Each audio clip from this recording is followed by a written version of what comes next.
ఆ TDP MP YCP అధ్యక్షుడు జగన్ను కలవడానికి ప్రత్యేక ప్రాధాన్యముందా? అది కాకతాళీయమా లేక కావాలని జరిగిందా? అవి పాత పరిచయం తాలూకు పలకరింపులా లేక పొలిటికల్ ట్విస్ట్లకు బీజం పడుతోందా? ఏదో జరుగుతోందబ్బా అంటూ సోషల్ మీడియా చర్చలు ఎందుకు తెగ పెరిగిపోతున్నాయి?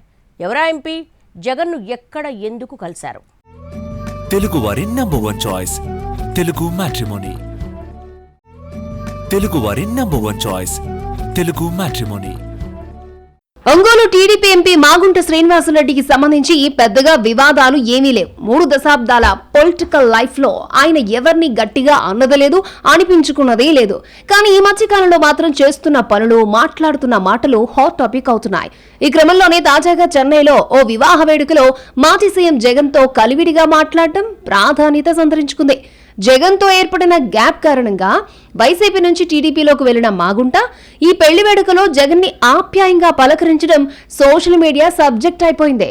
గత వైసీపీ ప్రభుత్వం హయాంలో ఆ పార్టీ ఎంపీగా ఉన్న శ్రీనివాసులరెడ్డిపై ఢిల్లీ లిక్కర్ కేసులో అభియోగాలు రావడం, అదే కేసుకు సంబంధించి ఆయన కొడుకు జైలుకు వెళ్లి రావడం మాగుంట పొలిటికల్ కెరియర్ లో ఒక బ్లాక్ స్పాట్ అని చెప్పుకుంటూ ఉంటారు. ఆ తర్వాతి పరిణామాల్లో ఆయన టీడీపీలో చేరి ఒంగోలు ఎంపీగా పోటీ చేసి గెలిచారు.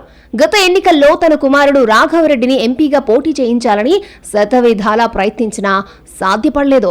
అందుకు ఢిల్లీ లిక్కర్ కేసే కారణమంటారు. దీంతో ఫైనల్ గా ఆయనే పోటీకి దిగాల్సొచ్చింది. కానీ ఇటీవలే తాను వచ్చే ఎన్నికల్లో పోటీ చేసేది లేదని, తన కుమారుడే ఇక రాజకీయ వారసత్వాన్ని కొనసాగిస్తారని ప్రకటించారు శ్రీనివాసులరెడ్డి.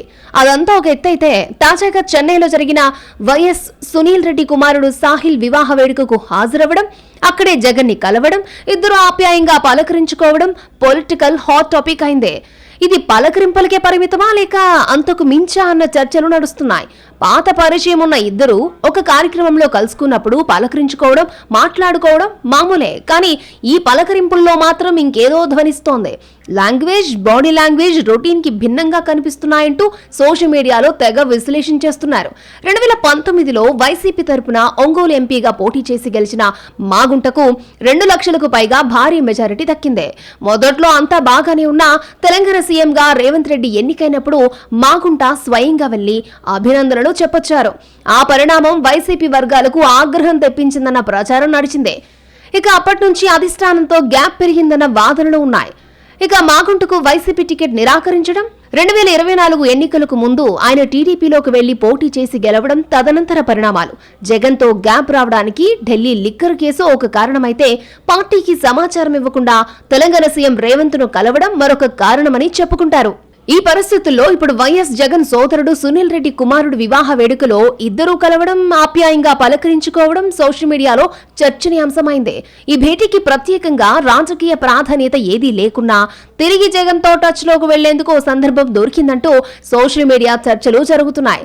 ఇక ఆయన కుమారుడు మాగుంట రాఘవరెడ్డి వైసీపీలోకి వెళ్తారంటూ ఇటీవల అదే సోషల్ మీడియా కోడే కూసింది. ఇప్పటిక పెళ్లిలో జగన్ శ్రీనివాసులరెడ్డి కలవడంతో ఊహాగానాలకు హద్దే లేకుండా పోతోంది. అయితే దీన్ని అంత తేలిగ్గా తీసుకోకూడదని గట్టిగా వాదించే వాళ్ళు సైతం ఉన్నారు. ఇటువంటి పరిణామాల తర్వాతే గతంలో రాజకీయం కొత్త మలుపులు తిరిగిందని, ఈసారి కూడా అలాంటివి జరుగుతాయేమో ఎవరు చూడొచ్చారంటూ చర్చించుకుంటున్నారు. ఈ భేటీ తర్వాత సంథింగ్ అని సోషల్ మీడియా అంటుంటే, మాగుంట సన్నిహితులు మాత్రం నథింగ్ అంటున్నారు. మాగుంట అందరితో బాగా ఉండే వ్యక్తి కావడంతో వివాహ వేడుకలో మర్యాదపూర్వకంగానే జగన్ ని కలిశారు తప్ప ఇందులో రాజకీయాలకు తావులేదన్నది వాళ్ళ క్లారిటీ. అయితే ఈ భేటీని, పలకరింపుల్ని టీడీపీ అధిష్టానం ఎలా తీసుకుంటుందన్నది ఇప్పుడు ఆసక్తికరంగా మారింది. ఇందులో పొలిటికల్ ట్విస్ట్లుంటాయా లేక కథ ఇక్కడితో ఆగుతుందా అన్నది తేలాలంటే ఇంకొన్నాళ్ళు ఆగాల్సిందే.